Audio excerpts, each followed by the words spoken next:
Hello friends, welcome you all again in my YouTube channel Learn Mitra, your learning companion. तो आज हम इसमें learn करेंगे UGC net से रिलेटेड क्वेश्चंस हैं, उसका रिवीजन करेंगे, एक क्विक रिवीजन करेंगे। अभी बहुत सारे कैंडिडेट्स हैं वो प्रिपेयर भी कर रहे हैं किसके लिए, यूजीसी नेट के लिए, एज वेल एज पीजीटी का जो असिस्टेंट प्रोफेसर का भी 9 नवंबर को एग्ज़ाम आने वाला है, उसकी भी प्रिपरेशन कर रहे हैं। तो उसी को उन्हीं क्वेश्चंस को मैंने कुछ पीछे के क्वेश्चन प्रीवियस ईयर्स के एग्जाम्स में जो ऑलरेडी हो चुके हैं उनको कंपाइल करके, कुछ ऐसे जो इंपॉर्टेंट क्वेश्चंस हैं उनको मैंने कंपाइल करके एक जगह इकट्ठा किया है ताकि हर एक की प्रिपरेशन हो जाए। तो इसलिए मैं एक कंपाइलेशन लेके आया हूँ और एक कौन बनेगा करोड़पति वाली थीम पे हम इसको करेंगे, एक एक क्वेश्चन को सोल्व करेंगे। तो इसमें आपको 10 सेकेंड टाइम रहेगा हर एक क्वेश्चन के लिए। तो be prepare for that, we will start from this. So इसमें एक, अगर एक्स्ट्रा कोई नोट्स चाहिए, आपको पीडीएफ नोट्स चाहिए, स्टडी मटेरियल चाहिए या कुछ मॉक टेस्ट या टेस्ट सीरीज चाहिए, तो हमारी वेबसाइट पे विजिट कर सकते हो, ये learnmitra.com। यहाँ पे आपको मोर देन 60,000 कॉम्पिटिटिव एग्जाम्स के नोट्स एंड स्टडी मटेरियल मिल जाएगा और आपको मॉक टेस्ट मिल जाएंगे, जैसे यूजीसी नेट हो गया, टीचिंग से रिलेटेड जितने भी एग्जाम्स हैं, मेडिकल है, इंजीनियरिंग है, कॉमर्स, मैनेजमेंट, यूपीएससी, जितने भी सिविल सर्विसेज से रिलेटेड एग्जाम्स हैं, railway, defence, police, navy, army, air force, research, public sector undertakings, PSUs. So each and every exams is already available on the learnmitra.com. And for easy note for your academy, you can just get the individual ebooks for each and every subject है। तो इस easy note for you पे आपको e books मिल जाएंगे, printed notes में आपको मिल जाएंगे, आप बुक्स मिल जाएंगे, आप ऑर्डर कर सकते हो। और लर्न मित्रा पे आपको ऑनलाइन कोर्सेज और ई बुक्स आपको अवेलेबल हो जाएंगी। और more important mock test and test series, basically जो लर्न मित्रा है mock test and test series के लिए फेमस है, जो हमारी वेबसाइट है ये। तो ये दोनों वेबसाइट आपके लिए यूजफुल हो सकती हैं। तो एक्स्ट्रा आपको इनके अलावा कुछ और प्रिपरेशन चाहिए तो आप वहाँ से आप विजिट करके वहाँ पे एक्सप्लोर कर सकते हो। सो चलिए स्टार्ट करते हैं हमारे पहले क्वेश्चन से। तो आपके सामने पहला क्वेश्चन है यहाँ।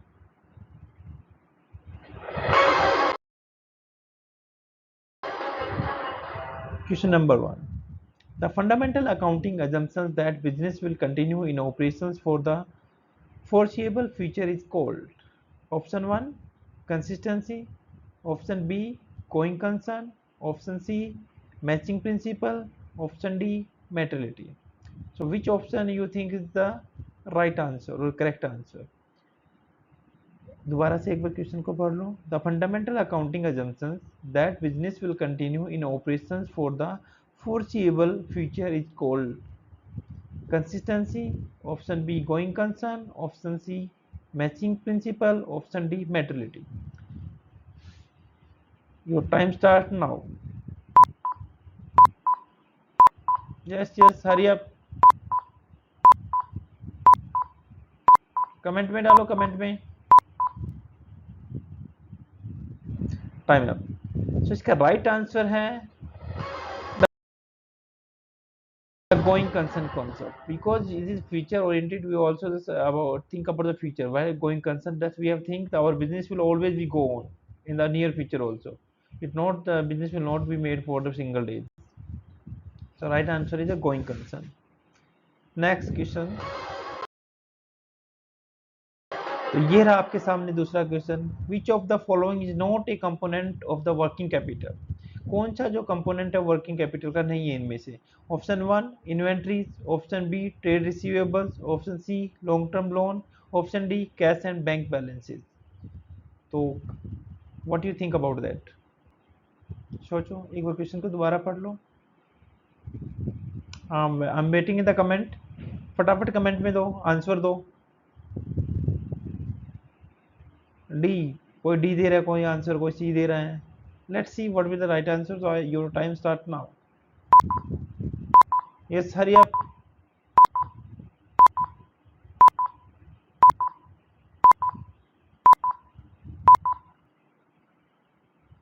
So the right answer is the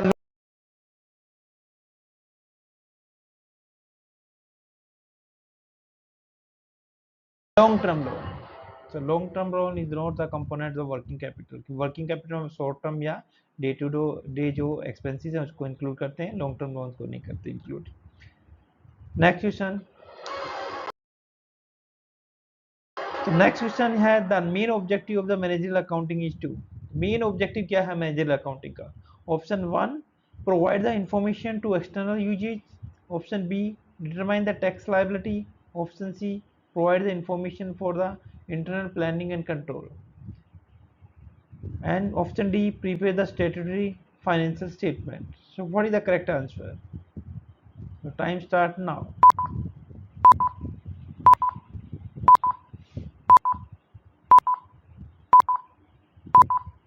कोई ऑप्शन सी कह रहा है, लेट्स सी क्या ऑप्शन है। ऑप्शन सी, ऑप्शन डी भी बोल रहा है कुछ। चलो देखते हैं आंसर क्या है इसमें। Next answer,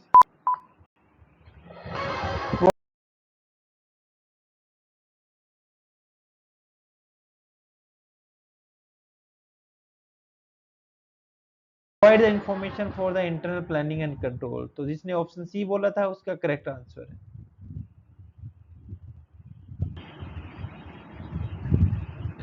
So the next question is in front of you. Ready for the next question?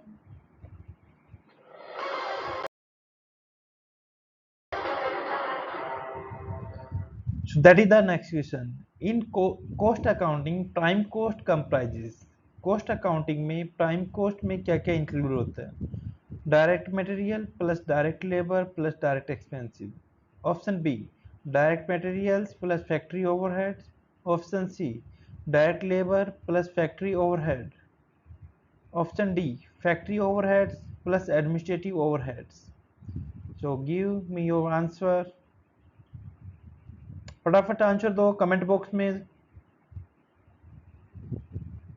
Hurry up. एक बार दोबारा पढ़ लो क्वेश्चंस को और ऑप्शंस को, फिर उसके बाद मैं टाइमिंग स्टार्ट करता हूं।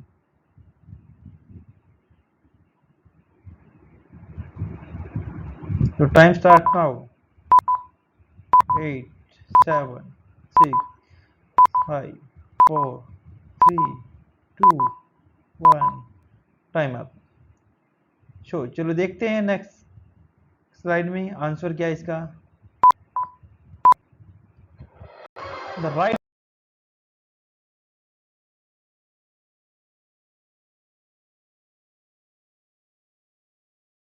Answer is the direct material plus direct labour plus direct expenses. तो इसमें हम मटेरियल, लेबर, एक्सपेंसेस तीनों चीज हम ऐड करते हैं जो प्राइम कॉस्ट होती है, जो स्टार्टिंग में उसको इंक्लूड करते हैं। तो that is the part of the prime cost. चलिए अगले क्वेश्चन के लिए तैयार हो। तो ये रहा आपका अगला question. Which method of depreciation provide a constant charge every year? कौन सा मेथड है जो सेम तरह का चार्ज हर साल जो लगता है? किस तरह के डेप्रिसिएशन मेथड में लगता है? Option one, diminishing balance method. Option B, sum of the years digit method. Option C, straight line method. Option D, units of the production method. एक बार दोबारा पढ़ लीजिए क्वेश्चन को अच्छी तरह। कौन सा डेप्रिसिएशन का मेथड है जिसमें हर साल सेम डेप्रिसिएशन चार्ज लगता है? बहुत इजी क्वेश्चन है, बहुत बार आ चुका है और बहुत सिंपल है। +1 +2 में भी हमने पढ़ा होगा कॉमर्स में। तो चलिए इसमें हम देखते हैं इसमें क्या आंसर है। उससे पहले आपको टाइम स्टार्ट कर देता हूं मैं। हरी आप फटाफट कमेंट बॉक्स में डालो आंसर। Time up. तो next this answer is the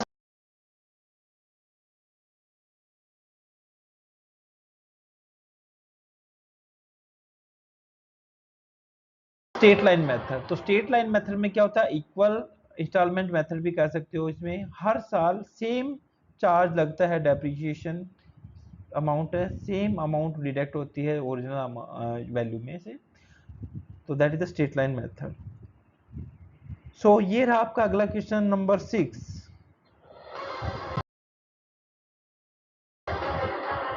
the law of demand states that ceteris paribus price and quantity demanded are positively related, inversely related, unrelated, perfectly elastic। तो ceteris paribus price and quantity demanded हैं। ये जो कौन सा the law of demand क्या show करती है इनसे? डिमिनिशिंग पॉजिटिवली रिलेटेड है या इनवर्सली है या अनरिलेटेड है या परफेक्टली इलास्टिक है। तो your time start now. Yes, give me answer.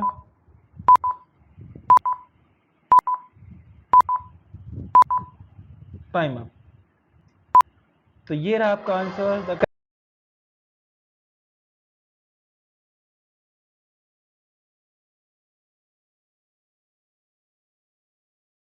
Correct answer is inversely related. तो प्राइस और डिमांड ये हमेशा इनवर्स रिलेटेड होती है, जैसे प्राइस कम होगा डिमांड बढ़ेगी, ठीक है।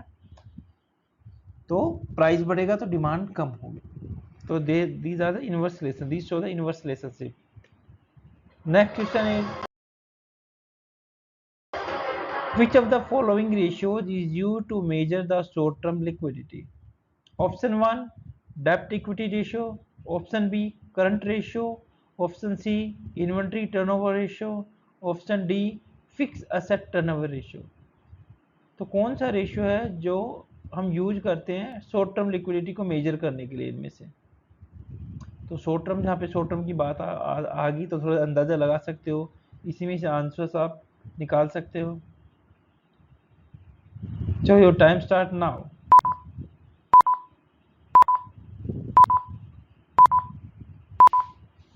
Just yeah, time up. So your right answer is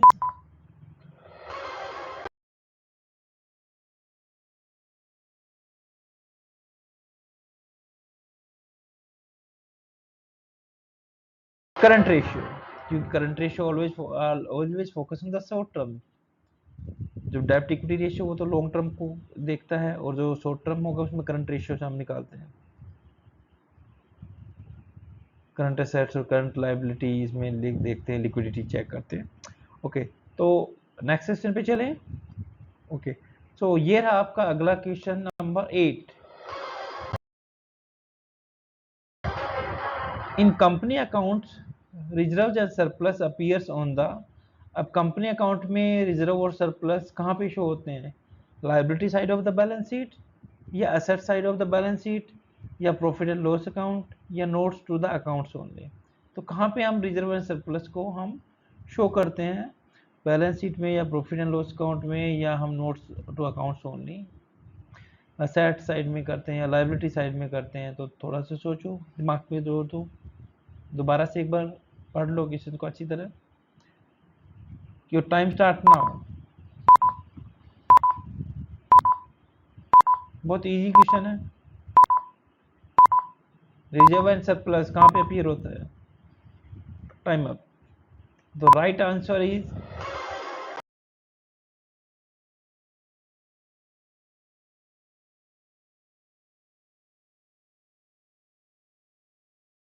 the liability side of the balance sheet. Balance sheet की लायबिलिटी साइड में हमेशा सरप्लस शो होता है। Next question is under the companies act who is primarily responsible for the preparation and presentation of the financial statements? Company act के according कौन responsible होता है accounting statement को प्रिपेयर करने के लिए और प्रेजेंटेशन के लिए? Option 1 auditors, option 2 board of directors, option 3 company secretary, option D shareholders. तो who is the right person for that? Give me your answer. एक बार दोबारा से रीड कर लो क्वेश्चन को। नहीं, your time start now. Yes, hurry up, put your answer in the comment. Time up. The right answer is the board of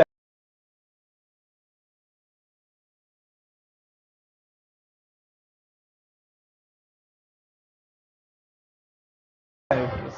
तो board of director वो responsible होते हैं बैलेंस शीट प्रिपेयर बनाने के लिए, जितनी फाइनेंस स्टेटमेंट होती हैं, and they are also responsible for the presentation of that.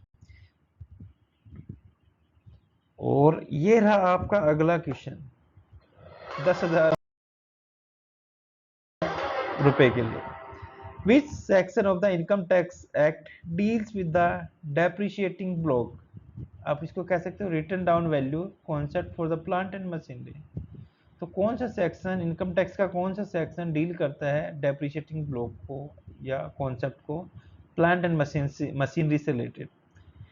Section 32, option B section 28, option C section 44 AD, section D option D section 80C। तो इनमें से कौन सा सेक्शन है वो डिफाइन करता है डेप्रिसिएशन ब्लॉक को? Your time start now. Yes, hurry up.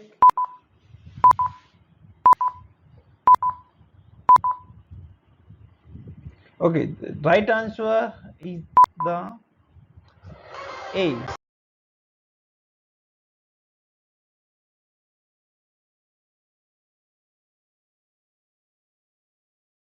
Section 32, section 32 में हमारा डेप्रिसिएशन अकाउंट जो ब्लॉक है ये रिटर्न डाउन वैल्यू मेथड है related to machinery and equipment वो शो हो है, वो मेंशन है under the income tax of act section 32।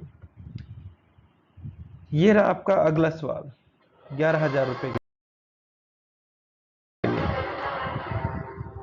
The term beta in finance measures, आपने बीटा बहुत पढ़ा होगा। तो बीटा है फाइनेंस में किस चीज को मेजर करता है beta? Liquidity of stock, systematic risk relative to the market, expected return of stock and unsystematic risk of stock. तो इसमें बायस हो गए, आप यहाँ पे कंफ्यूज हो गए। जिसको अच्छा है फाइनेंशियल मैनेजमेंट पढ़ रखी है या सिक्योरिटी एनालिसिस पोर्टफोलियो मैनेजमेंट पढ़ रखा है, they can easily give the answer. Yes, your time start now.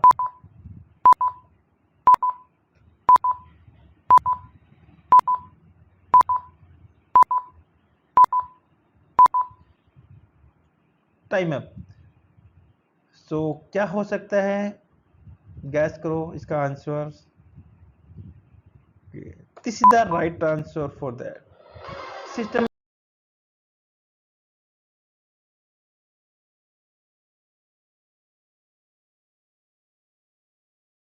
Systematic risk relative to the market, तो बीटा है वो हमेशा कैलकुलेट करता है सिस्टमैटिक रिस्क। तो जब भी सिस्टमैटिक रिस्क है that will be defined with the symbol beta. तो बीटा से बीटा कैलकुलेट किया जाता है एक सिस्टमैटिक रिस्क को एनालाइज करने के लिए। अगला क्वेश्चन नंबर 12, 12,000 रुपए के लिए। Break even point occurs where, तो ब्रेक इवन पॉइंट कहाँ आता है? Contribution is equal to fix cost, profit is equal to contribution, sales is equal to fix cost, marginal cost is equal to average cost. ये तो बहुत easy है, आप लोगों ने पढ़ा भी होगा, इकोनॉमिक्स में भी पढ़ी होगी चीज़, फाइनेंस में भी पढ़ी होगी। तो ब्रेक इन पॉइंट कहाँ पे आता है? कौन सी जो चीज़ें इक्वल हो जाती है तब हमारा ब्रेक इवन पॉइंट आता है।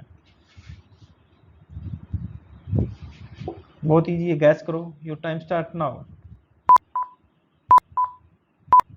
यस, फटाफट कमेंट में डालो answer.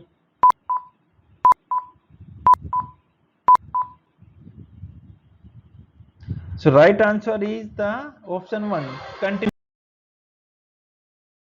is equal to fixed cost। तो कंट्रीब्यूशन क्या होता है हमारा? Sales minus variable cost. तो सेल्स में से हम वेरिएबल कॉस्ट हम लेस कर देते हैं, वो हमारा कंट्रीब्यूशन बन जाता है।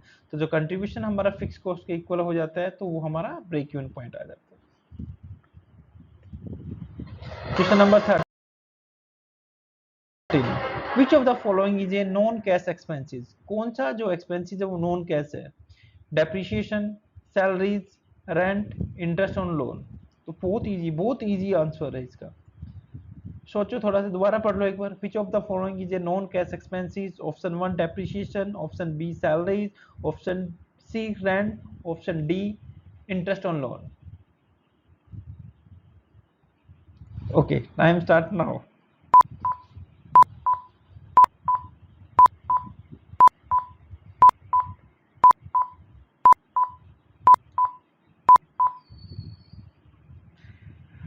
तो ये रहा आपका correct answer,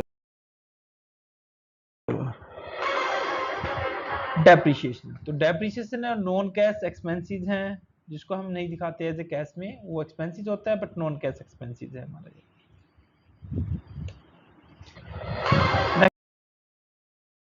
question, under GST which of the following is a composite supply.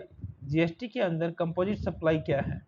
A supply of goods and services that are naturally bundled and supplied in conjunction. Option B, supply of goods only. Option C, supply of services only. Option D, separate invoice for goods and services. तो composite supply क्या है इनमें से? Gas करो, drop your answer in the comment box, hurry up, your time start now.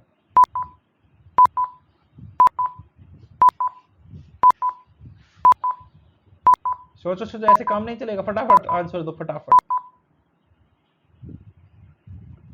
Okay, your right answer is the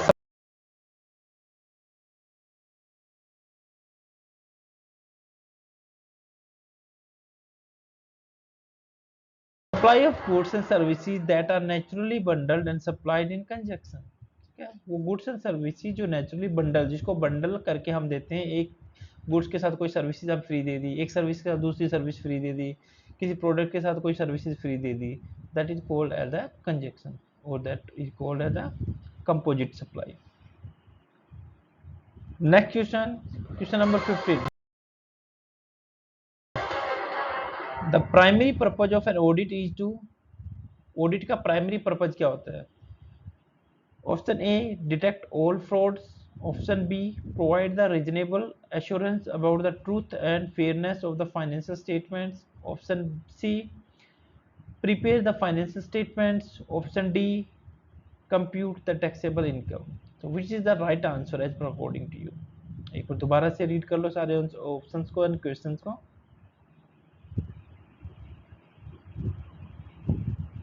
कर लिया read? Now your time start now.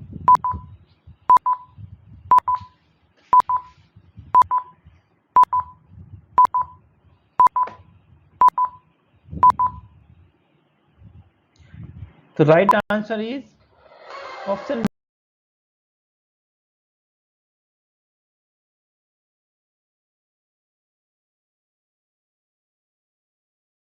B, provide the reasonable assurance about the truth and fairness of the financial statement। जितनी भी financial statement है उसको verify कर सकते हैं हम, उसको टैली कर सकते हैं ताकि कोई गड़बड़ तो नहीं है बीच में। तो फेयरनेस के लिए, एक एश्योरेंस के लिए कि सारा काम हमारा सही हुआ है, सारा जो बजट है वो सही है, allocation of the all the financial resources accurate and appropriate और नॉट, तो इसके लिए ये जरूरी है।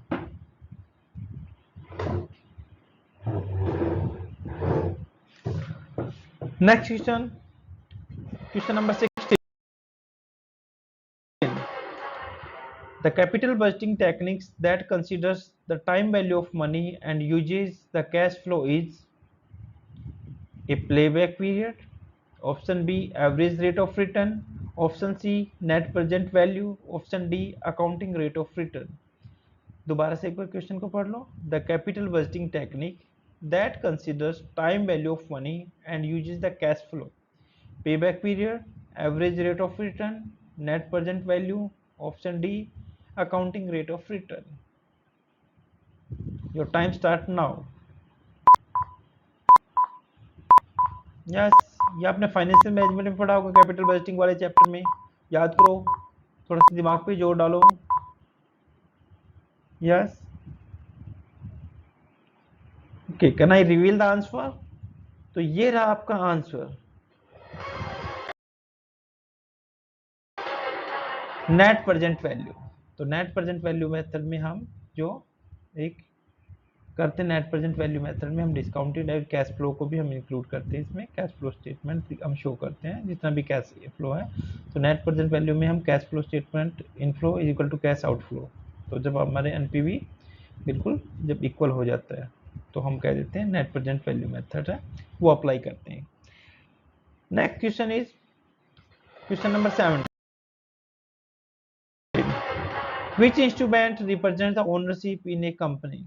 कौन सा जो इंस्ट्रूमेंट है वो ओनरशिप को रिप्रेजेंट करता है किसी कंपनी में? Debentures, preference share, equity shares and bond. सबसे इजी है, आपने पढ़ा होगा कि कौन सा जो एसेट्स है या इक्विटी है, या सॉरी इक्विटी मैंने आंसर बता दी, sorry, that is equity share. तो right answer is the equity share.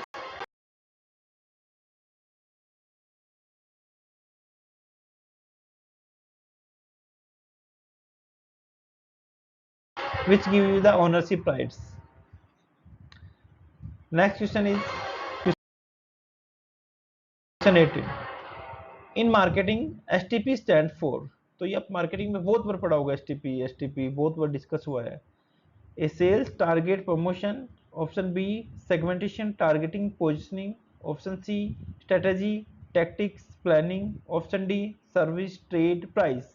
Your time start now.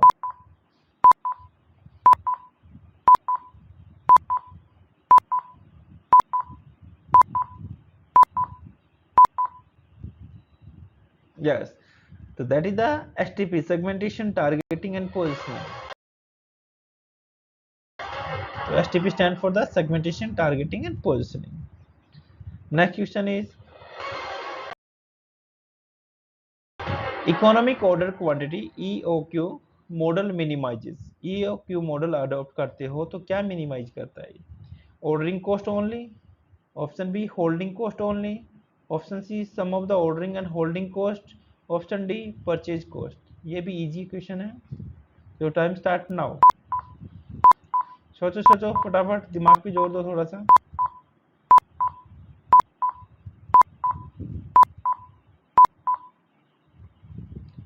The right answer is the sum of ordering and holding cost. दोनों ordering और holding cost को हम मिला देंगे, ये जो वैल्यू है ये मिनिमाइज होती है. ऑप्शन 20 ना, question number 20. Which of the following is true for a public limited company in India? Public limited company के लिए कौन सी जो स्टेटमेंट है वो ट्रू है?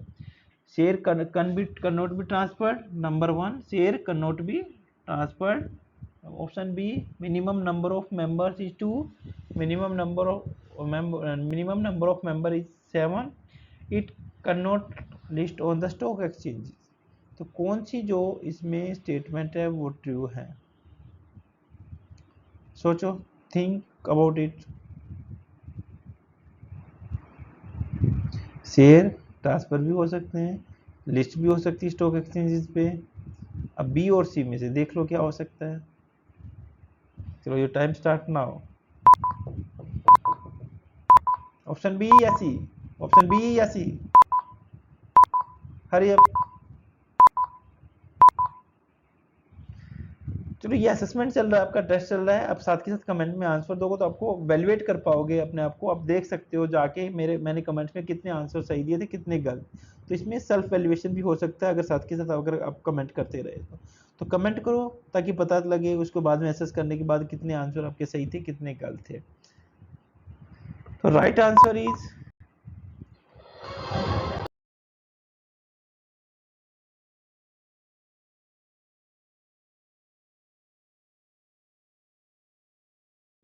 The minimum number of members is 7. तो कितने होने चाहिए मेंबर? कम से कम 7 मेंबर होने चाहिए पब्लिक लिमिटेड कंपनी में. 7 मेंबर्स इज रिक्वायर्ड. तो नेक्स्ट क्वेश्चन ये रहा आपके सामने, question number 21. The doctrine of separate legal entity for a company was established in, कब एस्टैब्लिश्ड? इन लैंडमार्क केस. कौन सा लैंडमार्क केस था जहां पे एक जो सेपरेट लीगल एंटिटी का कॉन्सेप्ट आया? तो कौन सा लैंडमार्क केस था ऐसा? Salomon versus Salomon and company limited, Donoghue and the Stevenson, Foss versus Harbottle, Henry versus Baxendale. तो which case was that which create is doctrine of the separate legal entity? Your time start now. तो बहुत बार आपने पढ़ा भी होगा, बहुत बार आगे आ चुकी होगी चीज. कौन सी बार बार आई है? सोचो उधर. आपको पुराना पुराना सा लगेगा थोड़ा सा कि हाँ ये चीज मैंने कहीं देखी है, पढ़ी है. तो राइट आंसर इज ऑप्शन ए.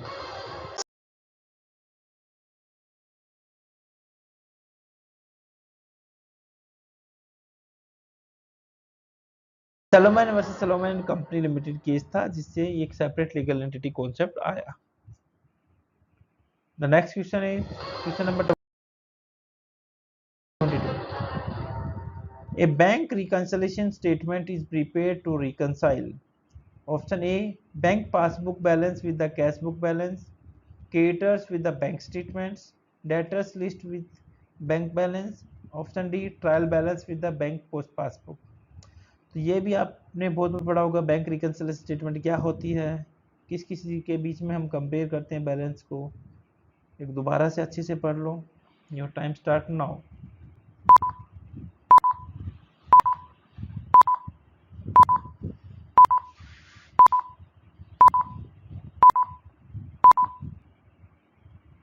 तो आपका राइट आंसर है बैंक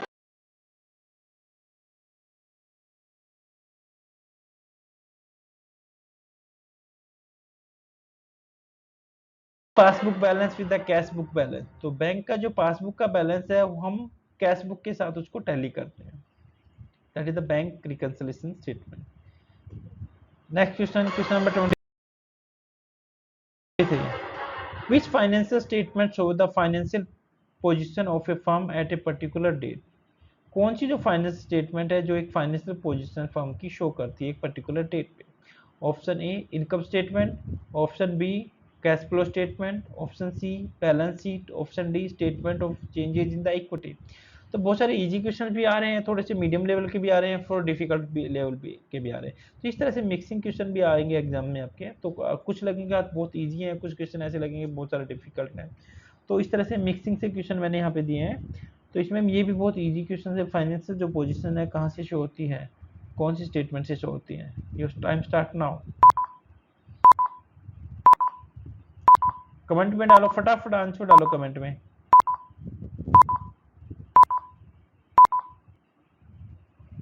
तो right answer is the balance sheet. तो balance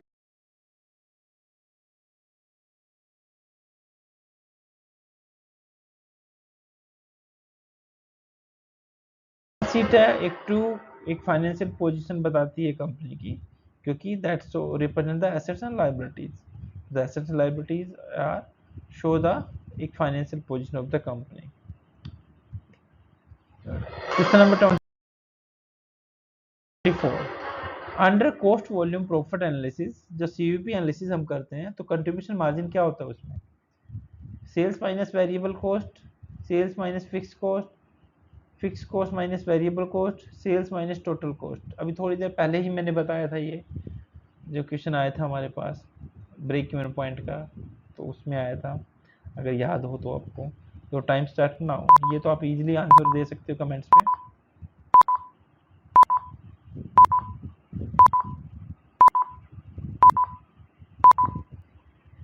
the right answer is A.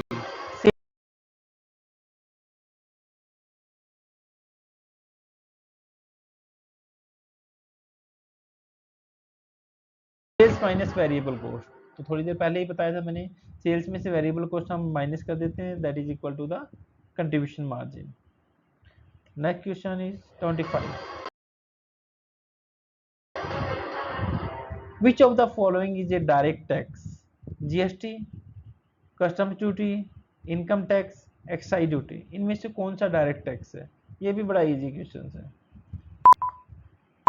Your time starts now at 7 6 5। सोचो फटाफट कमेंट करो, फटाफट देखते हैं सबसे पहले कौन करता है। So right answer is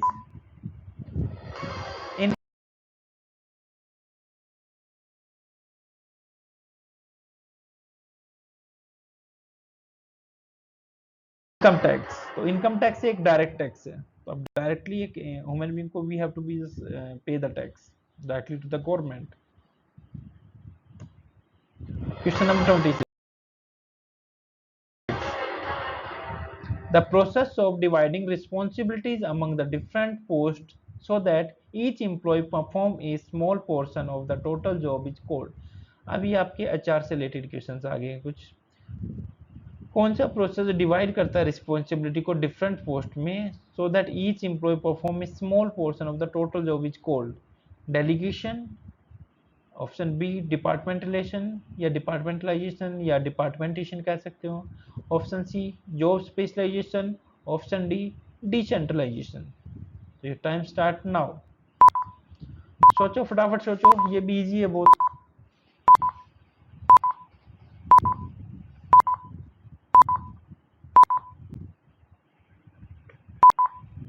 right answer is the job specialisation.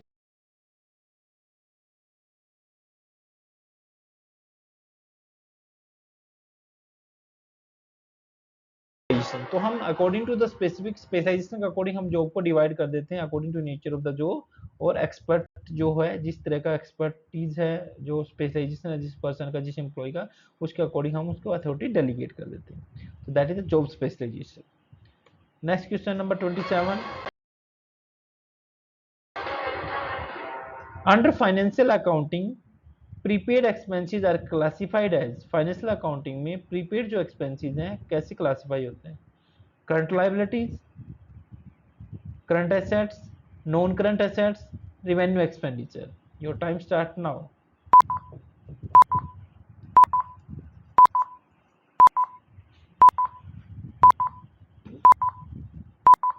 बहुत easy है.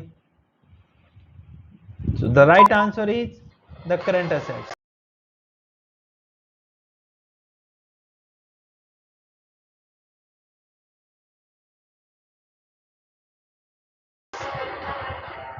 बहुत easy था. Next question. What is the primary objective of the corporate governance? Corporate governance का primary objective क्या है? Option A, increase the managerial power, ensure checks and balance and protect the stakeholder interest, reduce the accountability. Option D, avoid corporate reporting. So which is the right answer in that? The time start now.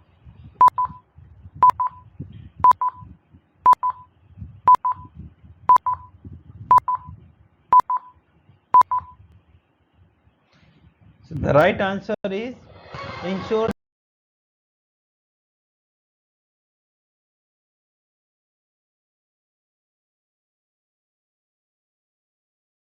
the checks and balance and protect the stakeholder interest. तो जब भी हम बात करते हैं तो हम stakeholder की बात करेंगे. That should be the beneficial for all the stakeholders. Then question number 29.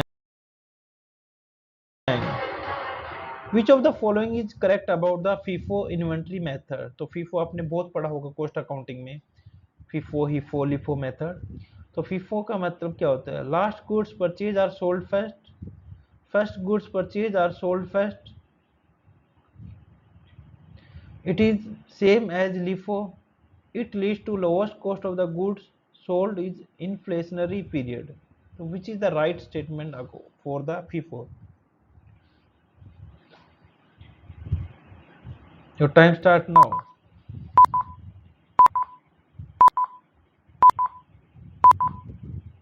Easy है बहुत. आपके FIFO में ही, इस वर्ड में ही सारा कुछ आंसर छिपा है. So your right answer is the first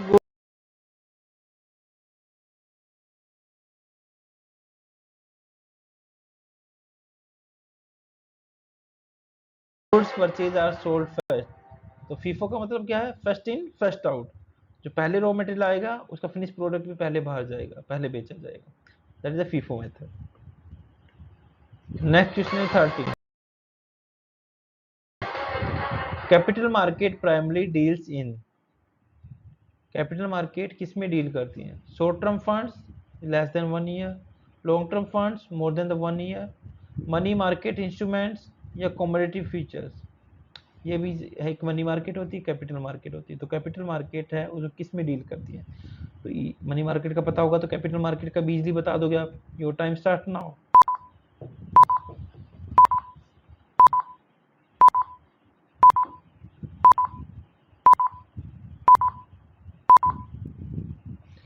The right answer is the long term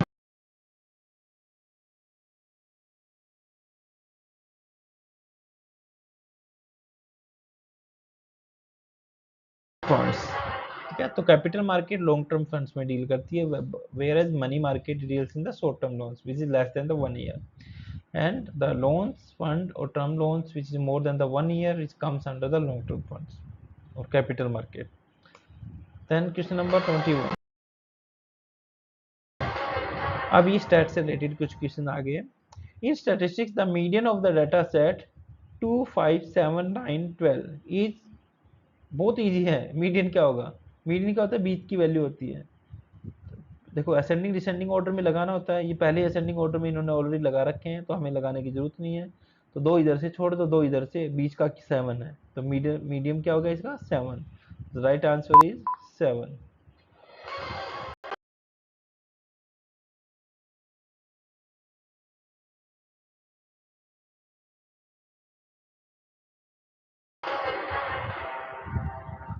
the next question is which acts governs the corporate social responsibility CSR provisions in India for specific companies? कौन सा जो act है govern करता है CSR provisions को India के अंदर for specific company? A companies act 1956, companies act 2013, Indian contract act 1872, income tax act 1961। अब देखो इसमें CSR है, corporate social responsibility, corporate means company से रिलेटेड है, तो इसमें या तो ए हो सकता है ऑप्शन या बी है। इतना मैं आइडिया दे दिया आपको, गैस लगाओ आप कौन सा हो सकता है। तो time start now.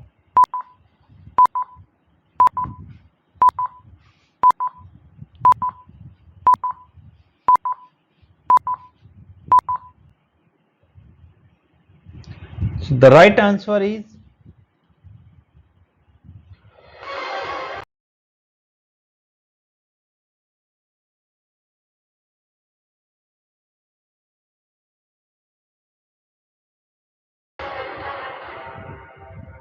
The companies act 2013, क्योंकि जो लेटेस्ट कंपनीज एक्ट ही है 2013, तो इसी में जो CSR जो corporate social responsibilities comes under this.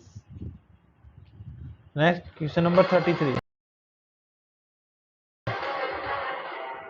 The agency theory आपने बहुत पढ़ी होगी। Agency theory in corporate governance primary address, किस चीज को एड्रेस करती है agency theory?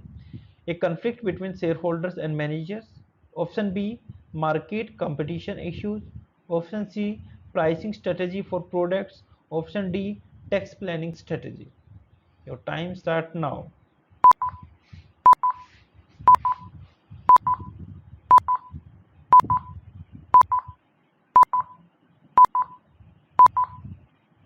The right answer is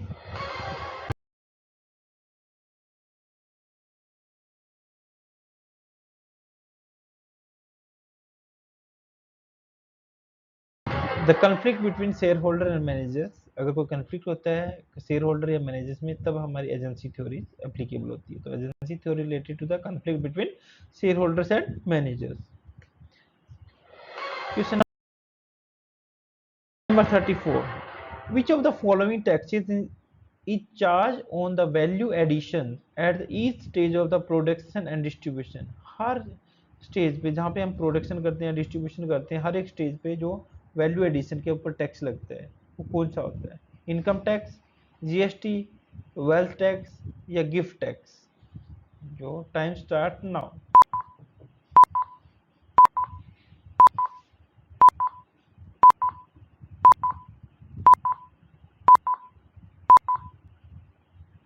So the right answer is the GST.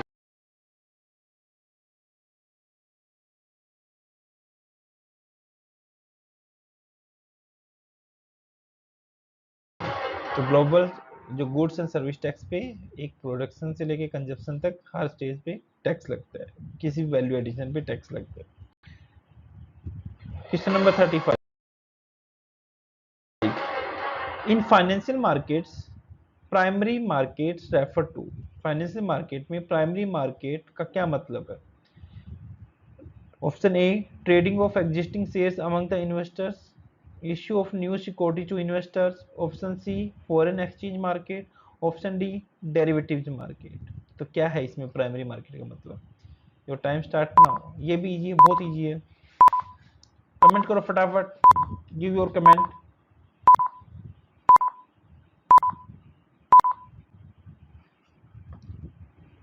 So the right answer is issue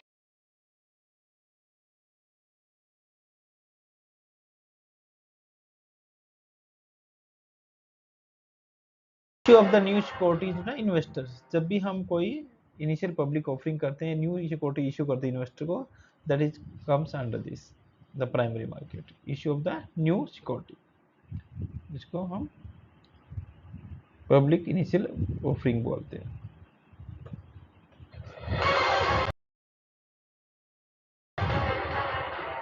the triple bottom line approach measure a firm performance in terms of. अब triple bottom line आपने पढ़ी होगी business ethics में या corporate social responsibility में। Triple line का क्या मतलब होता है? Profit, liquidity, solvency. Option B people planet profit. Option C sales market share growth. Option D revenue cost expense. किस चीज को रिप्रेजेंट करती है triple bottom line? Your time start now.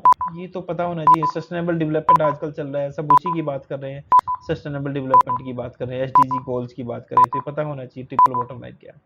तो गिव योर आंसर नाउ। तो right answer is people planet and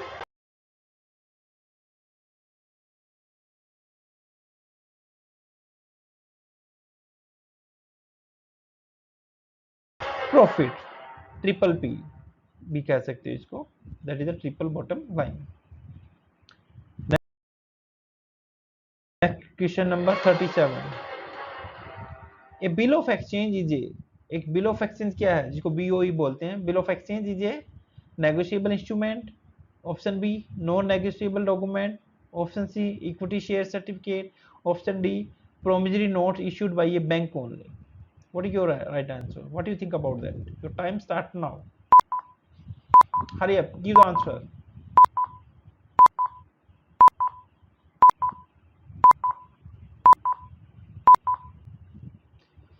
The right answer is a negotiable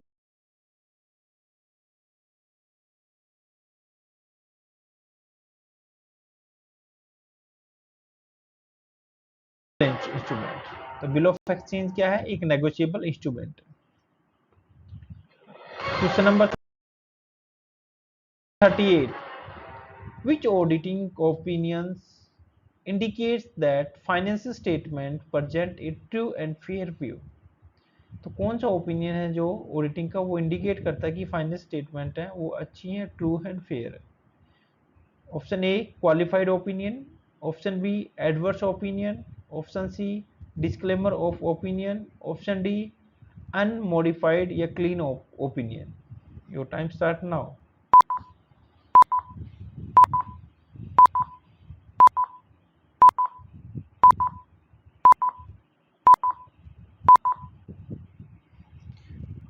The right answer is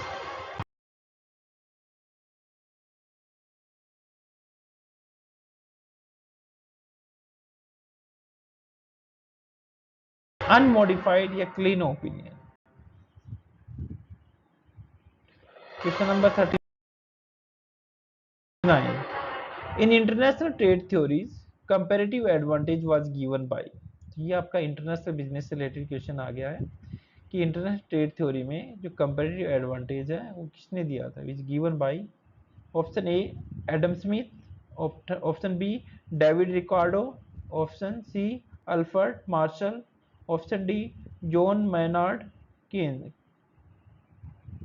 किसने दिया था? Your time start now.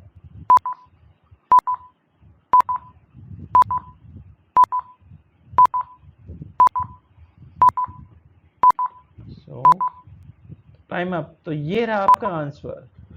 The correct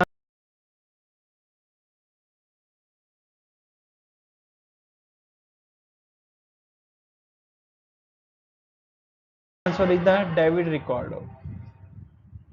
Next question is under marginal costing, fixed manufacturing overheads are treated as। Marginal costing में जो fix manufacturing overhead है उसको क्या treat किया जाता है? प्रोडक्शन कॉस्ट, प्रोडक्ट कॉस्ट माना जाता है, या पीरियड कॉस्ट, या इन्वेंट्रिएबल कॉस्ट, या deferred revenue? Your time start now.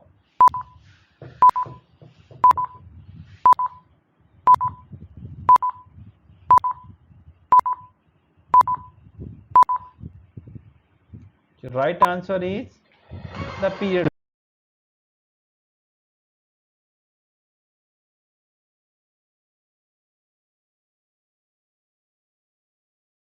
cost. So period cost will consider the fixed cost.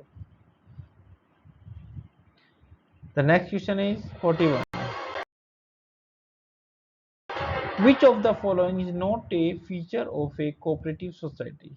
इनमें से कौन सा एक कोऑपरेटिव सोसाइटी का फीचर नहीं है?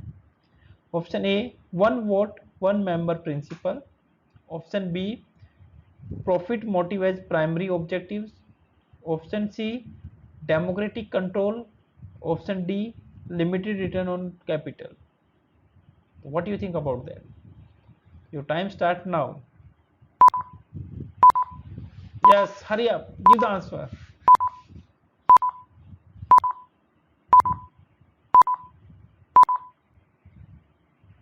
So your answer is B.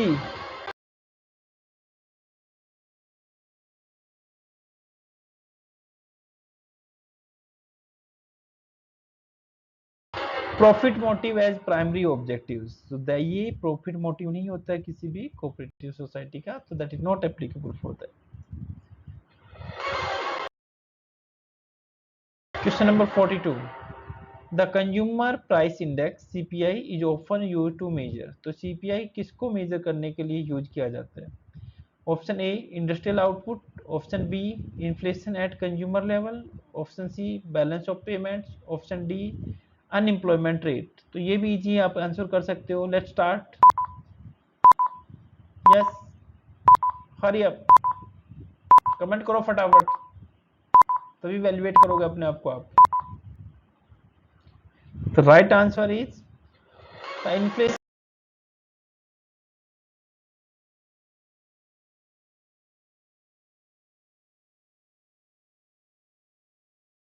at the consumer level. तो सीपीआई है वो इन्फ्लेशन को मेजर करता है कंज्यूमर लेवल पे, इंडस्ट्रियल लेवल पे नहीं, कंज्यूमर लेवल पे. Question number 43. Which provision defines unfair labor practices and regulates the industrial relations in India? Which provision define unfair labor practices and regulates industrial relations in India? Which is a major act? Option A Industrial Disputes Act 1947, option B Companies Act 2013, option C Factories Act 1948, option D Negotiable Instrument Act 1881. Your time start now.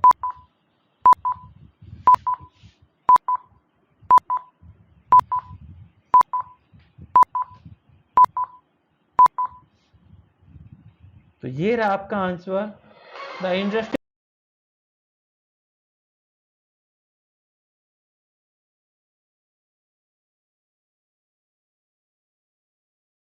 Dispute Act 1947. That is the right answer.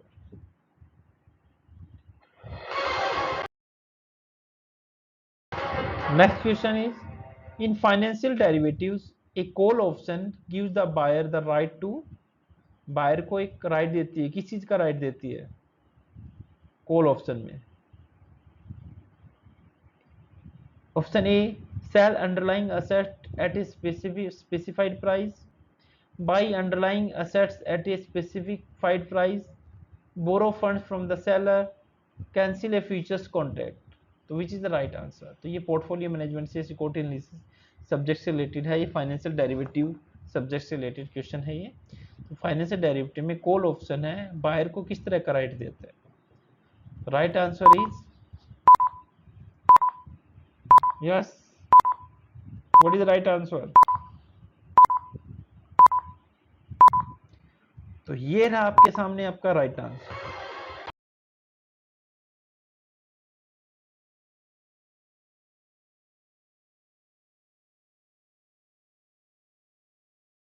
वो right देता है उसको call option के लिए by underlying asset eight specified price. एक specified price पे वो underlying assets को खरीद सकता है. तो ये बायर को एक राइट देता है जो कॉल ऑप्शन होता है. Question number 45. The technique of a sampling where cover nth unit is selected is called.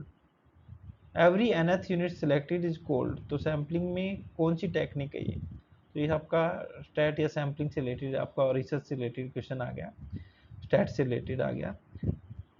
Option A simple random sampling, option B stratified sampling, option C systematic sampling, option D cluster sampling. कौन सी technique है sampling की जहाँ पे हर एक nth unit is selected is called? तो बहुत इजी है, सोचो, you have to think about it. Yes, hurry up. बहुत जरूरी है, जो क्वेश्चन करवा रहा हूँ, रिवीजन करवा रहा हूँ, ये बहुत काम आएगा आपके। तो right answer is the systematic sampling.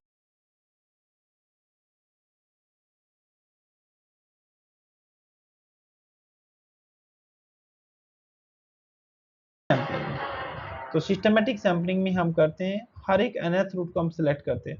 Firstly हम रैंडमली सिलेक्ट करते हैं, उसके बाद nth रूट में जो, फॉर एग्जांपल मैंने एक थर्ड पोजीशन सिलेक्ट की, उसके बाद मैं 6 कर सकता हूँ, उसके बाद 9th, फिर 11th, इस तरह से ओड नंबर हम उठा सकता हूँ। तो that is called systematic sampling. Question number 46, transfer pricing primary deals with. जो ट्रांसफर प्राइसिंग है किसके साथ डील करती है? Option A pricing goods sold in open market only, pricing of goods या services exchange between associated enterprises, option C pricing of finished goods for retailers, option D pricing of imports only. Your time start now. Transfer pricing आपने सुना होगा, interest से business में पढ़ा होगा आपने, business environment में पढ़ा होगा आपने। तो right answer is pricing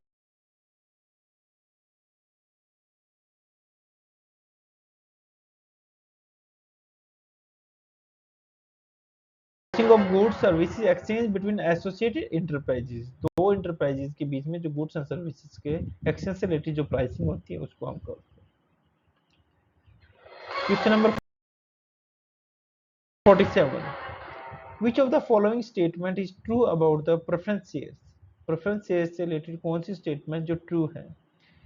option A preference shareholders have voting rights at all general meetings, preference shareholders have priority in dividend but usually limited voting rights, they always convert to equity after the 5 years, they are part of the bank deposits। तो कौन सी statement इसमें true है?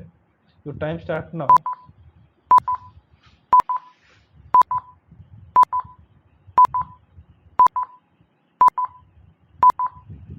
आई think B होना चाहिए। तो right answer is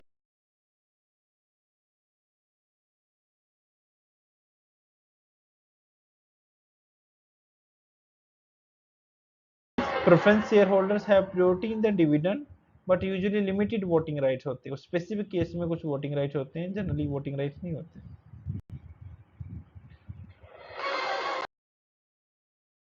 question number 48, which theorem in statistics relates sample mean distribution to normal distribution as sample size increases? जैसे जैसे सैंपल साइज इंक्रीज होगी उतने उतने सैम्पलिंग अच्छी होगी। तो mean distribution to normal distribution as a sample size increase, तो कौन सी थ्योरम ये शो करती है? Option A central limit theorem, option B Bayes theorem, option C Chebyshev theorem, option D Pythagoras theorem. तो कौन सी थ्योरम यहाँ पे जो अप्लाई होती है? आपने स्टैट पढ़ रखी होगी तो पक्का पता होगा इसका। जो दिमाग पे थोड़ा जोर डालो, सोचो, आएगा आंसर, आएगा दिमाग में। Okay, time up. तो right answer is the central limit theory.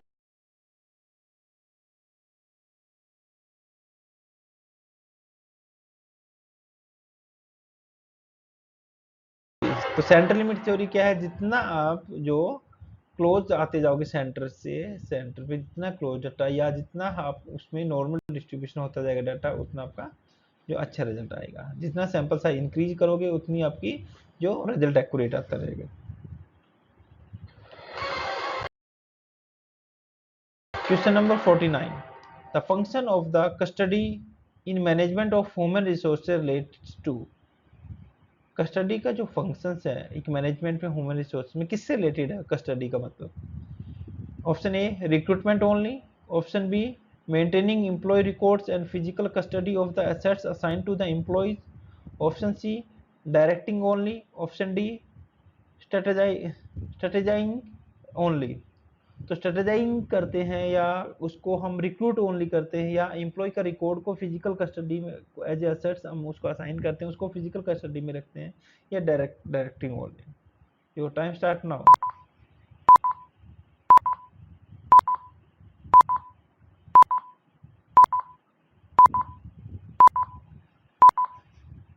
तो right answer is main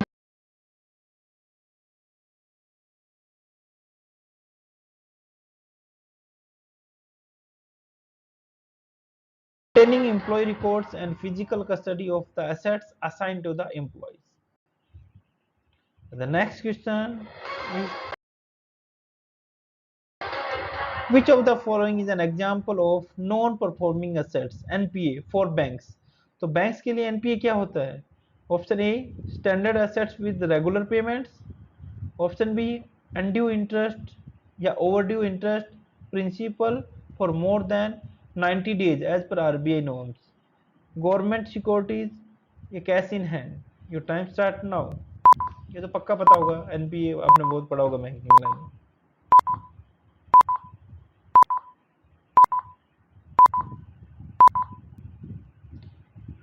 Okay, the right answer is the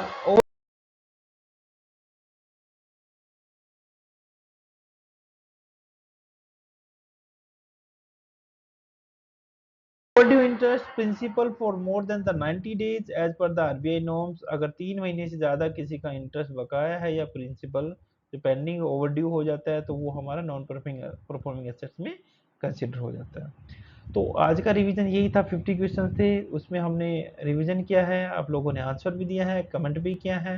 तो थैंक यू सो मच मेरे साथ बने रहने के लिए। और नेक्स्ट लेक्चर में भी मैं डिफरेंट क्वेश्चन लेके आऊँगा, अलग अलग सब्जेक्ट के क्वेश्चन लेके आऊँगा। तो कोशिश मेरी यही रहेगी कि अच्छे से आप यूजीसी या अदर टीचिंग रिलेटेड एग्जाम्स की प्रिपरेशन करो हमारे साथ, लर्न मित्रा के साथ। तो मेरी रिक्वेस्ट है आप सबसे कि ज़्यादा से ज़्यादा मेरे चैनल को आप सब्सक्राइब कीजिए, इसको शेयर कीजिए और लोगों को भी अवेयर कीजिए, और बाकी आपके फ्रेंड सर्कल में इसको शेयर कीजिए, उनकी से रिक्वेस्ट कीजिए कि आप चैनल को सब्सक्राइब कीजिए। एक learn Mitra your learning companion जो आपको आपके डिफरेंट तरह के आपके जो कंटेंट प्रोवाइड करते हैं, ई बुक्स हैं, PDF नोट्स हैं, स्टडी मटेरियल हैं, मॉक टेस्ट हैं, टेस्ट सीरीज हैं, और यूट्यूब के पे आपके लिए फ्री वीडियोज भी लेके आते हैं आपके प्रिपरेशन के लिए। तो थैंक यू सो मच, बने रहिए हमारे साथ, मिलेंगे हम नेक्स्ट लेक्चर में अलग क्वेश्चन के साथ, अलग सब्जेक्ट के साथ। Thank you so much.